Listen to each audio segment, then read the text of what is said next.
Estamos ao capítulo 7 e imos a falar da ilustración en España. E ímolo facer seguindo un pouco a trayectoria de Jovellanos, Gaspar Melchor de Jovellanos, que foi probablemente un dos máis importantes representantes da ilustración en España, xunto outra xente que, como el, ocuparon cargos importantes nos gobernos da monarquía borbónica, como foron o conde de Floridablanca, o conde de Campomanos, Olavide, Marqués de Ensenada, o conde de Aranda e moitos outros que non vos cita aí o libro. Ben, este tema da ilustración, como sabedes, empezou realmente en Inglaterra, en Holanda, despois a lugar máis importante onde máis destacaron os ilustrados e máis coñecidos foi en Francia, e sobre todo na época previa á Revolución Francesa. Falamos de Montesquieu, de Rousseau, de Voltaire, e imos a ver un pouco como era a situación en España e que era o que propoñían esta xente, estes ilustrados. Decíamos que tamén que un pouco triunfaron e ocuparon cargos importantes na corte dos reis borbóns, en parte porque axudaban a consolidarse a esa monarquía, esa nova dinastía borbónica, porque os borbóns, cando chegaron, empezaron a denostar todo o anterior da Casa de Austria, dos Austrias, e entonces empezaba a saber todo o que tiña que ver cos Austrias como algo malo, e que como si os borbóns viñeran a salvar a España. Entonces, estas novas correntes ilustradas, sempre e cando non se pasaran e non criticasen o poder do rei, ou sea, non cuestionasen a monarquía borbónica, eran benvidas porque servían para xustificar a esta monarquía frente ao anterior. Vale. Entonces, imos a empezar a falar un pouco de como estaba España en esa época e, para facelo, imos a falar un pouco da cuestión agraria. Como vimos, en cualquier lugar de zona do antigo réxime, España era unha sociedade rural, bastante técnicamente atrasada, non había moitos avances, era a agricultura era de subsistencia, como vimos tamén a falar en principio en xeral, como todos os demais países, e ademais as terras, como decíamos, eran propiedade da nobleza e dos mosteiros. E esas terras estaban o que se chaman amortizadas. Amortizadas quere decir que se eu son un noble e teño unhas terras que teño arrendadas por parcelas, son os campesiños que me pagan e todo isto, eu teño un problema tamén, que eu esas terras non as podo vender, están vinculadas a un morgado, que en castelán se chama mayorazgo, e iso quere decir que eu eso recibino de meu pai e eu teño que transmitirlo ao meu fillo íntegro. Eu non o podo vender, e igual lles pasaba tamén aos mosteiros, que os mosteiros recibían terras, pero non as podían vender, polo cual non había unha circulación de terras, desa propiedade agrícola. E moitas desas terras estaban desaproveitadas. Había outra parte importante de terras que pertenecían aos concellos e que se dedicaban basicamente a pastos do gando, pero que non se cultivaban. Entonces, estes ilustrados chegaron intentando convencer da necesidade dunha reforma agraria, de reformar esos morgados, de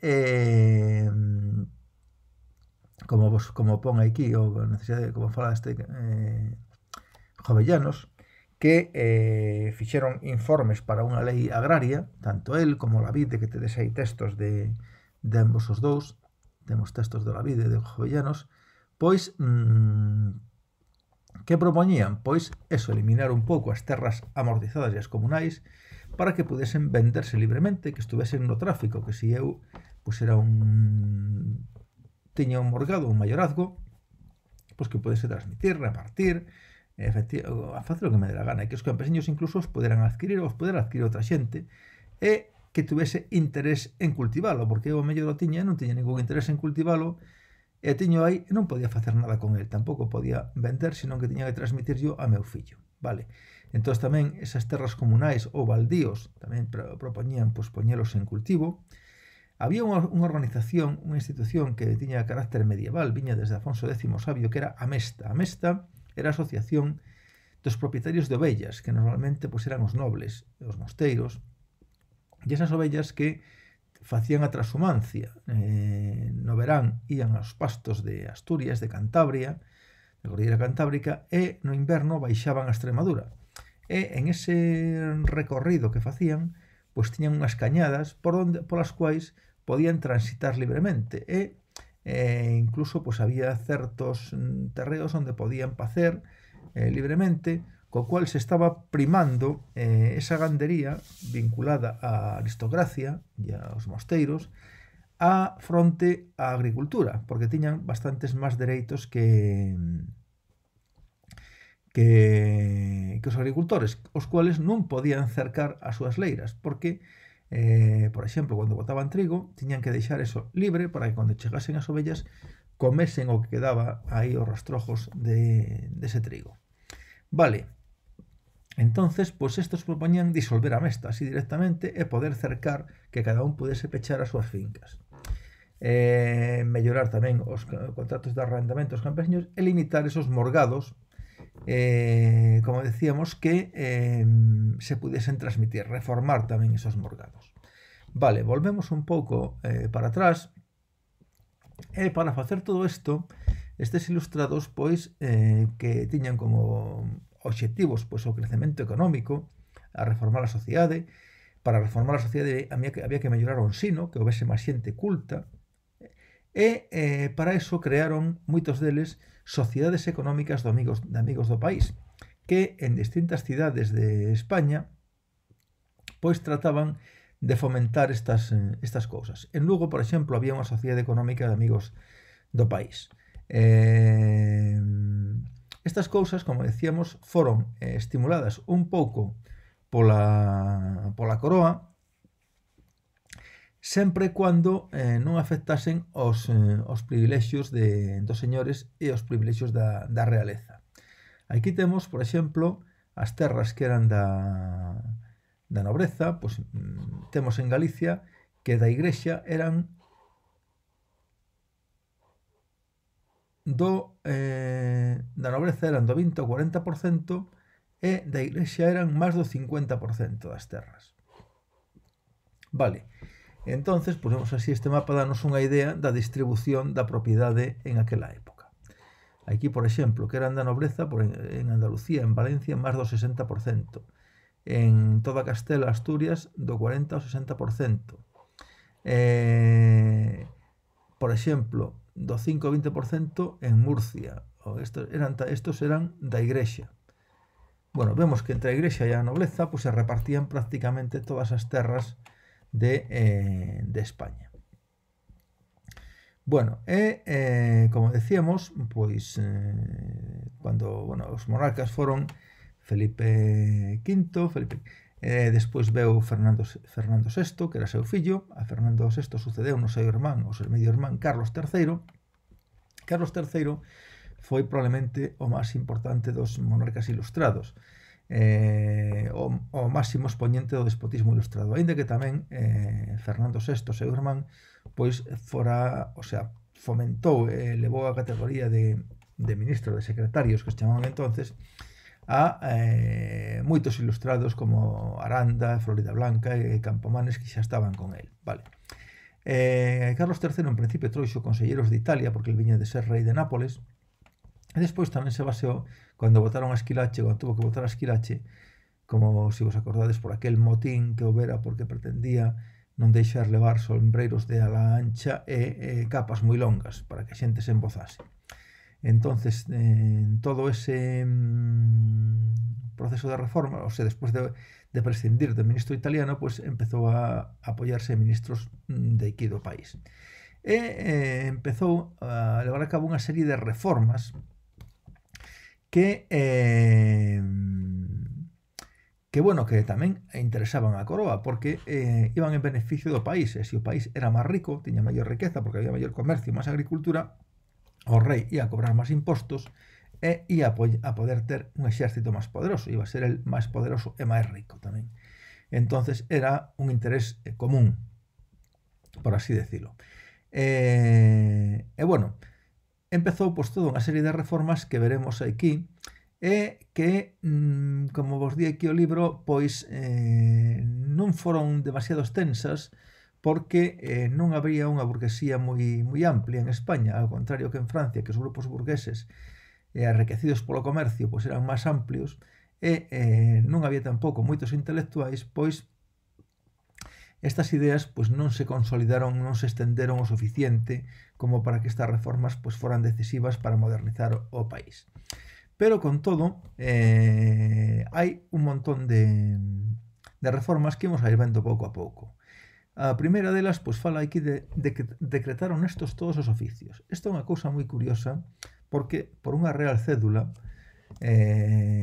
declara Carlos III que no solo el oficio de curtidor, sino también las demás artes y oficios de herrero, sastre, zapatero, carpintero y otros astemados son honestos y honrados, y que el uso de ellos no envilece a la familia ni a la persona que los ejerce, ni inhabilita para obtener los empleos municipales de la República en que estén avecinados los artesanos menestrales que los ejerciten con lo demás que se expresan.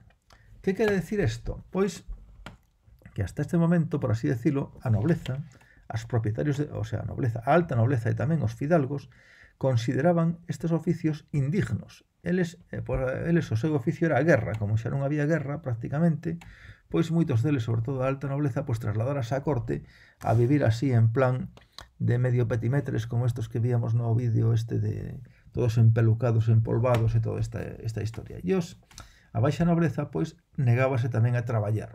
Entonces, tuvo que ser o propio rei o que decretou que todos estos oficios pues, eran dignos, e que cualquera que os exercese non por eso perdía a súa condición de noble, nin lle impedía poder exercer outros oficios que se consideraban máis dignos ou que seus fillos os exerceran, como podían ser militar ou cargos públicos ou cosas destas. Bueno, pois estos danos unha idea da mentalidade daquela época. E outras cousas, como decíamos, o da mesta, limitar os privilexios da mesta, fomentar a libre circulación o libre comercio, permitir o libre comercio con América, porque, como sabedes, o comercio con América estaba exercido en régimen de monopolio, solo se podía comerciar con América desde Sevilla, desde o porto de Sevilla, e máis tarde desde Cádiz, porque, como sabedes, a Sevilla as naves os barcos teñen que subir polo Guadalquivir, e como xa eran barcos de moito calado non chegaban a Sevilla, entonces permitiuse que tamén pudese ser en Cádiz. A casa de contratación pasou cos Borbóns a Cádiz. Pero despois permitiuse que outros portos pudesen comerciar con América, entre eles o da Coruña, o cual pues, levou a un maior desenvolvemento dese comercio. Liberalizando o proceso de fabricación de bens, tamén unha cousa que ia en contra do libre comercio, que eran establecer arancéis para limitar a competencia exterior. Un arancel era poñer un imposto a todo o que se importa, o cual favorece a produción nacional porque encarece o que vende fora e permítenos tamén, se exportamos está moi ben. O problema é que nos poñan arancéis a outros países tamén aos nosos produtos, co cual empezamos a fastidiarnos uns aos outros. Bueno, ese é un tema peligroso, pero estos estableceron arancéis a produtos exteriores tratando de fomentar a industria nacional.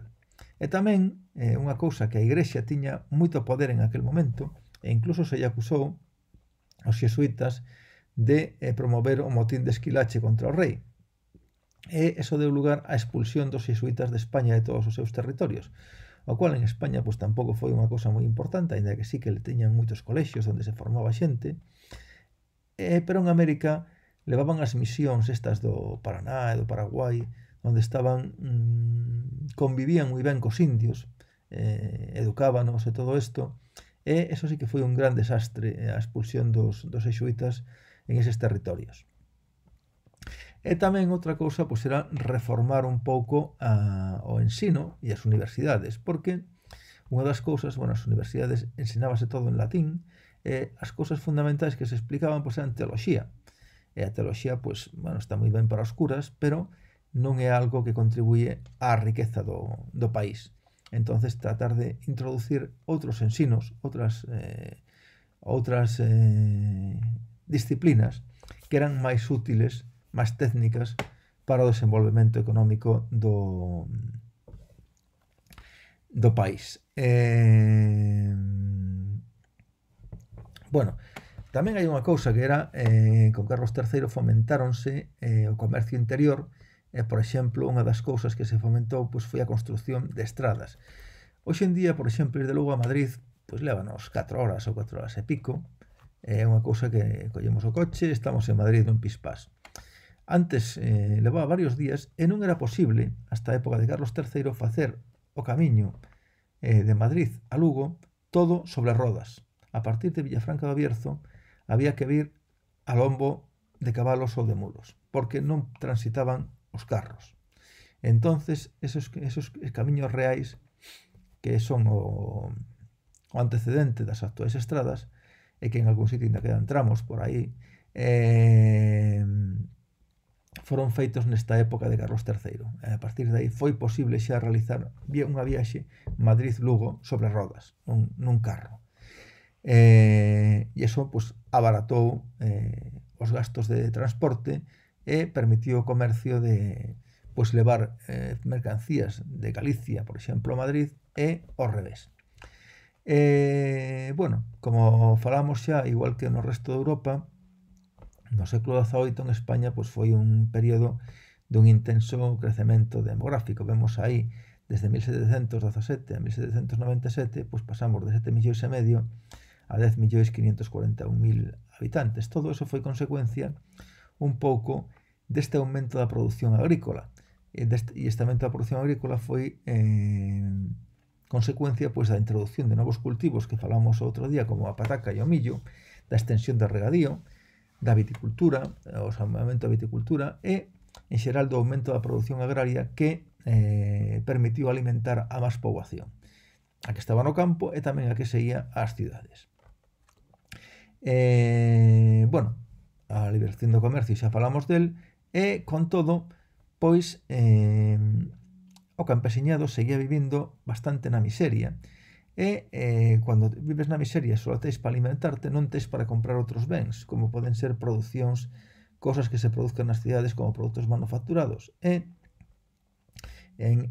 sobre isto, pois, insistían moito estes homes, os ilustrados, realmente sobre a necesidade dunha reforma agraria para incrementar as rendas dos campesiños para que poidesen comprar produtos industriais, bueno, daqueles obradoiros que había naquele momento, e se desenvolvese tamén o comercio.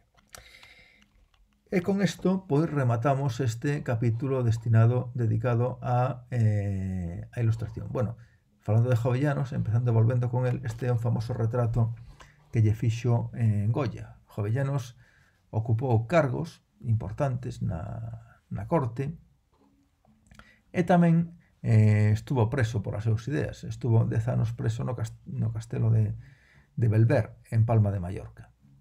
E con isto, pois, rematamos este capítulo.